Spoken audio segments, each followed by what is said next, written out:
दोस्तों नमस्कार। मैं नीलम कुमार सिंह आज आपके सामने उद्योग कैसे स्थापित करें इसके 7वें एपिसोड के साथ आपके सामने मौजूद हूँ। अब तक हम आपको बता चुके थे कि उद्योग लगाने के लिए क्या क्या चीज़ों की आवश्यकता होती। आज हम उसको समराइज कर रहे हैं कि किन किन चीज़ों की ज़रूरत होगी और उनको हम कैसे प्रोक्योर कर लेंगे। और इसके बाद वाले एपिसोड में हम आपको बताएंगे कि हमें उद्योग चलाने में किन किन कठिनाइयों का सामना करना पड़ता है और उनको हम कैसे दूर करें, कैसे संभल के चलें, ताकि माइक्रो इंडस्ट्री जो बहुत छोटी इंडस्ट्री होती है उसको हम कैसे रन करा सकें। यहाँ पर मैं मुख्य बात मैक्रो के बारे में इसलिए कर रहा हूँ कि सबसे ज़्यादा रोजगार देने वाली जो व्यवस्था है वो माइक्रो इंडस्ट्री ही है। तो फिलहाल हम आपको बताने जा रहे हैं कि आपको क्या क्या करना होता है। देखिए, सबसे पहले हमने पहले ही बताया था कि आपको संगठन का प्रकार तय करना है जो आप अब तक कर चुके होंगे। कौन सा होगा ये आप तय करेंगे। संस्थान का पंजीकरण कराना होगा। पंजीकरण भी आपने करा ही लिया होगा। अगर प्रोप्राइटरशिप है तो कुछ ज़रूरत नहीं है, पार्टनरशिप है तो कराना होगा, प्राइवेट लिमिटेड है तो आरओसी में कराना होगा। इसके बाद आपको उद्योग का पंजीकरण कराना है। उद्योग के पंजीकरण का मतलब ये है कि समय समय पर एमएसएमई विभाग पंजीकरण के सिस्टम को बदलता रहता है। कभी उद्योग आधार बनाया, कभी मेमोरेंडम बनाया और वर्तमान में उद्योग पंजीकरण फिर कर दिया है जो काफ़ी समय पहले हुआ करता था। तो वर्तमान में जो उद्योग पंजीकरण है, उद्योग पंजीकरण के साथ साथ वो पंजीकरण भी कराने होते हैं जो कि मैंडेटरी हैं, आवश्यक है। जैसे लेबर लॉ से संबंधित शॉप्स एंड कमर्शियल एक्ट का रजिस्ट्रेशन और प्रदूषण नियंत्रण। आजकल सबसे ज़्यादा जरूरी है प्रदूषण का एनओसी। तो प्रदूषण का एनओसी अगर आप 220 की श्रेणी में आते हैं जो कि ग्रीन कैटेगरी है जिसमें प्रदूषण नहीं होता है, तो आपको उद्योग विभाग से, जिसको जिला उद्योग एवं उद्योग प्रोत्साहन केंद्र कहने लगे हैं, जिसका पहले नाम था जिला उद्योग केंद्र, तो वहाँ से आपको 220 कैटेगरी का एनओसी मिल जाता है। लेकिन इसकी सूचना जाती है पोल्यूशन नियंत्रण बोर्ड को। पोल्यूशन नियंत्रण बोर्ड आपको, जब आप उद्योग लगा लेते हैं तब कंसेंट जारी करना है। ध्यान रखने की बात है, कंसेंट जारी करने के लिए उद्योग विभाग को अधिकार नहीं है। कंसेंट जारी केवल प्रदूषण नियंत्रण बोर्ड से ही होती है। जब आप लगा लेंगे ये बात तब करनी है। भवन का चयन आप कर चुके होंगे। मैंने सजेस्ट किया था कि आपको माइक्रो इंडस्ट्री के लिए भवन जो है किराए पर लेना ज़्यादा उपयुक्त होता है और दूरस्थ क्षेत्रों में जाने की बजाय ऐसे स्थान पर लेना चाहिए जहाँ पर ट्रांसपोर्ट की सुविधा हो, मैन पावर के आने जाने की सुविधा हो और कम्युनिकेशन की सुविधा हो, पब्लिक ट्रांसपोर्ट उपलब्ध हो। तो इन सब चीज़ों को ध्यान में रखते हुए आपने भवन का भी चयन कर लिया होगा, मशीनरी का भी चयन कर लिया होगा और इन चीज़ों के साथ आपको विद्युत की व्यवस्था करनी होगी। ये जो 6 चीज़ें बनी हैं, 6 से ज़्यादा बन जाएंगी, क्योंकि हम पंजीकरण अलग अलग कर देंगे, 6 से ज़्यादा हो जाएंगी। इन चीज़ों को हम एक साथ कर सकते हैं।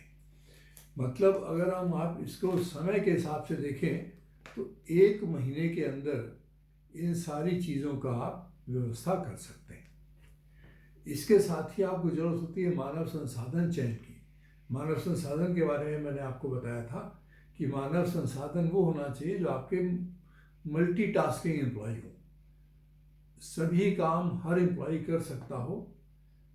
अत्यधिक तकनीकी विषय की बात मैं नहीं कर रहा हूँ, सामान्यतः हर कार्य हर व्यक्ति कर सके। जब आपने इसका भी चयन कर लिया, फिर आते हैं आपके विपणन की नीति। आपकी व्यवस्थाएं बन गई हैं, कच्चे माल की व्यवस्था आपने कर ली है और बैंक से भी व्यवस्था आपने कर ली है। मतलब आपने धनराशि की भी व्यवस्था, मतलब जो आपके सोर्स हैं, जो उद्यम में पैसा लगाने के स्रोत हैं, वो स्रोत की व्यवस्था आपने बैंक से कर ली होगी।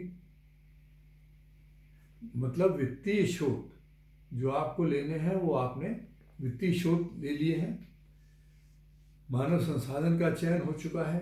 अब आपको विपणन नीति बनानी है। विपणन नीति में ध्यान रखने की बात यह है कि आप कितना उत्पादन कर सकते हैं, कितना बेच सकते हैं और उससे कितना पैसा कमा सकते हैं। मतलब आपका एक पूरा बिजनेस साइकिल पूरा होना चाहिए। ये ऐसी आपकी विपणन नीति होनी चाहिए। यद्यपि मार्केट की परिस्थितियों के अनुसार विपणन नीति निर्धारित की जाती है, लेकिन मार्केट की नीति और आपकी नीति इतने सामंजस्य के साथ होनी चाहिए कि थोड़ा सा वेरिएशन हो सकता है। वो वेरिएशन आप कंप्रोमाइज़ करते हैं अपने व्यवहार से, अपनी व्यवस्थाओं से, अपने तौर तरीके से, अपने लॉजिस्टिक्स से। आप थोड़े बहुत वेरिएशन कर सकते हैं, मार्केट में अपना प्रभाव बना सकते हैं। जब ये सारी चीज़ें उपलब्ध हो गई, अब आती है टैक्स की बात। टैक्स प्रबंधन वर्तमान में सबसे ज़्यादा महत्वपूर्ण है जीएसटी। आप 50 लाख रुपए तक का अगर आप काम कर रहे हैं तो आपको जीएसटी रजिस्ट्रेशन लेने की आवश्यकता नहीं है। लेकिन अगर आप छोटा काम कर रहे हैं तो आपके लिए एडवाइजेबल ये है, आपको सलाह दी जाती है कि आप एक मुश्त समाधान योजना को रखें, जिसको समाधान योजना का नाम दिया गया है। आपको 1% ऑफ द टोटल टर्नओवर, मतलब जितना भी आपका टर्नओवर होता है, खरीद फरोख्त होती है, उसका 1% आपको जीएसटी देना है। ना कोई जीएसटी रिफंड मिलना है, ना कुछ होना है। तो सबसे सिंपल जो फॉर्मेट है वो है समाधान योजना। इस समाधान योजना को छोटे उद्यमियों को, माइक्रो सेक्टर के लोगों को इस्तेमाल करना चाहिए। जब आपने जीएसटी भी ले लिया तो अब आपको अपनी लेखे की व्यवस्था करनी है। वर्तमान में लेखा जोखा जो भी है वो अधिकतर टैली एक सॉफ्टवेयर है, उसके ऊपर किया जाता है। टैली सॉफ्टवेयर पर हर आदमी काम नहीं कर पाता, इससे आपको एक विशेषज्ञ लेखाकार की आवश्यकता होती है।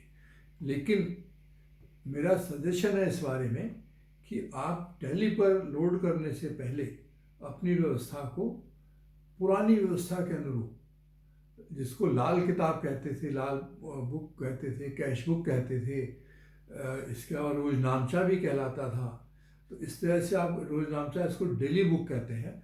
Daily book, cash book, stock register, sales register, ये सारे रजिस्टर आपको मैनुअल भी बनाने चाहिए।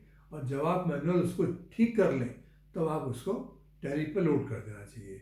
क्योंकि टैली कंप्यूटर का सॉफ्टवेयर है, उसमें आपने एक बार कोई चीज़ लोड कर दी तो उसमें हेर फेर करने की या बदलने की गलती भी हो जाए तो आप बदल नहीं सकते। उससे हेर फेर शब्द इस्तेमाल नहीं करना चाहिए।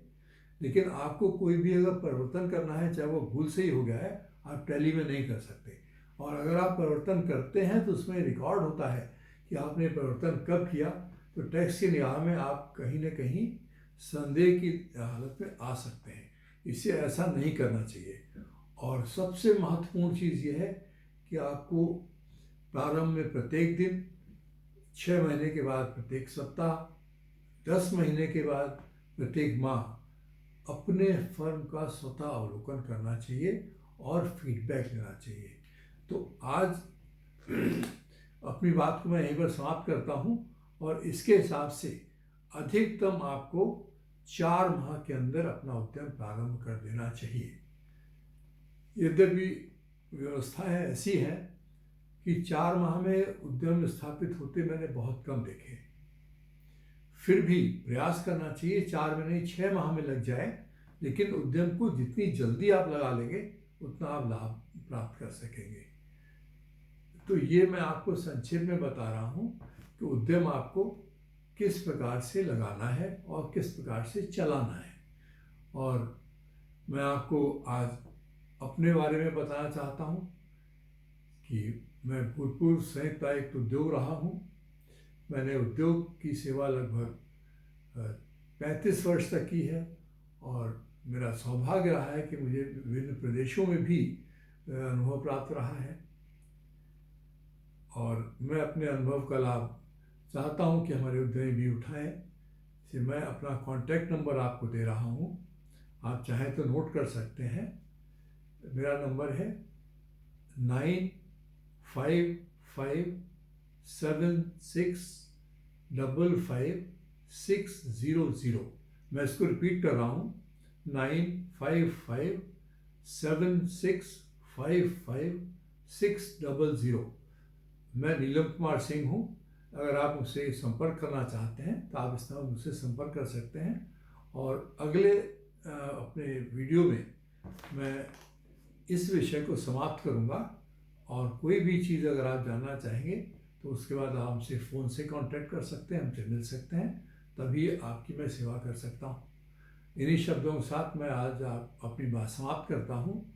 और अब मैं एक नई सीरीज शुरू करूँगा जिसमें मैं उत्तर प्रदेश और अन्य 4 राज्यों में होने वाले चुनावों के बारे में विश्लेषण प्रस्तुत करूँगा, जो कि सामान्य विश्लेषण से कुछ हटकर होगा और इसकी सफलता आप पर निर्भर करेगी, आप उसको किस नज़रिए से देखते हैं। मैं प्रयास करूँगा कि वो पूरी तरह से बिना किसी लगाव के किसी भी पार्टी से, वैसे भी मेरा किसी पार्टी को लगाव नहीं है, लेकिन पूर्ण रूप से स्वतंत्र विवरण आपके समक्ष प्रस्तुत करूँगा। मैं आपसे पुनः अनुरोध करता हूँ कि आप मेरे इस चैनल को सब्सक्राइब करें, ज़्यादा से ज़्यादा शेयर करें, और अपने दोस्तों से, अपने मित्रों से, अपने रिश्तेदारों से भी अनुरोध करें कि हमारे चैनल को सब्सक्राइब करें। हम आपके आभारी रहेंगे। इन्हीं शब्दों के साथ नमस्कार, धन्यवाद।